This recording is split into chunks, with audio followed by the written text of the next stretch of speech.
Pemangkang is not your enemy. It's just your political opposition. If there is a good idea for Pemangkang, why can't we adopt it? And the same thing, the opposition. If there is a good idea from the government, why don't we support it? So the idea is materialized by this particular MOU that we signed.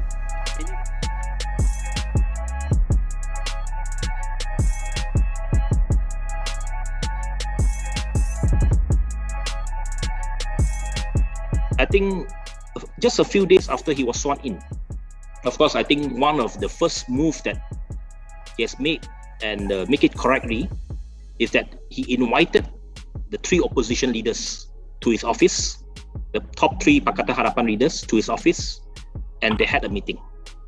So that meeting paved way for a formal negotiation to take place between the both sides, between the government and Pakatan Harapan.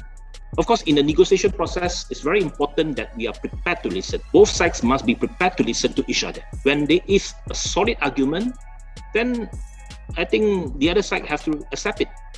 So I think in that spirit, we have reached a MOU, probably in a very short span of time, I would say. In just a few meetings, we managed to finalize it. We all know, whether we like it or not, COVID and the outcome of this pandemic is something that we have to also give credit to allow this MOU or CSA or CSU as you call it to exist. Honestly, Anthony, you're very lucky because when we were opposition for 22 months, we didn't have the opportunity even to speak about this. So when you look at the MOU or the CSA as you call it, being a practicing lawyer, I would definitely have many questions, but I understand the political and the philosophy behind it. But every time we say the word PH is the part, and then you have the government. The question that I always ask is, why not having all the MPs to sign? So that it be fair and not just a political bloc.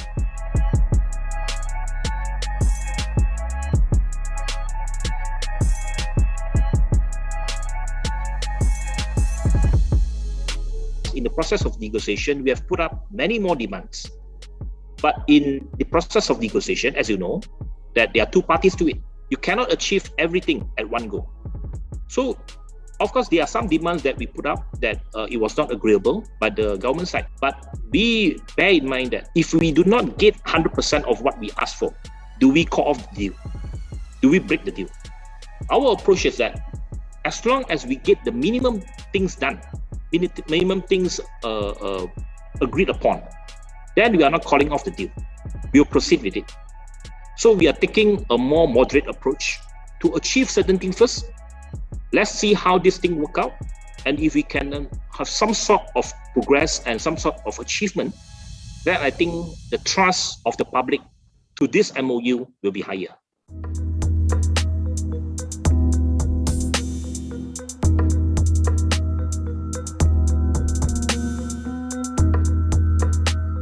For whatever reason, if some of the opposition party choose not to join with you in the government, or you choose not to invite them to be in the government, you then have to have a confidence of no confidence.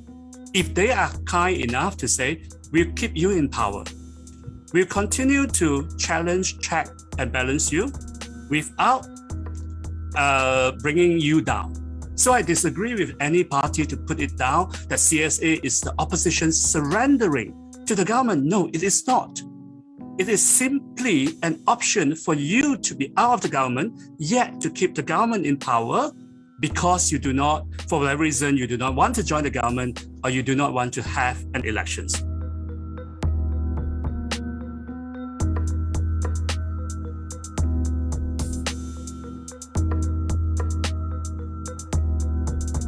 As long as for me, if there's no anti-hopping law, the trust that YB Anthony talks about is going to be a very subjective trust.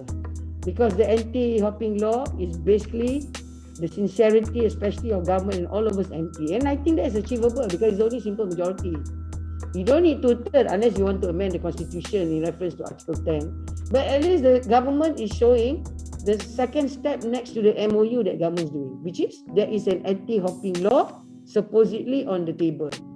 The role of member of parliament must be understood correctly, that you are to monitor what the government is doing in the way that list out what are the things that the member of parliament ought to do, and that framework I'm going to produce, and then so that members of parliament can act within it.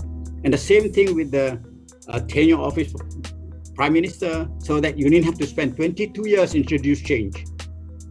It is sufficient that within 10 years you can produce something if you really work. So therefore, let the government, let the parliament take the leadership rather than being led by the attitude of the few.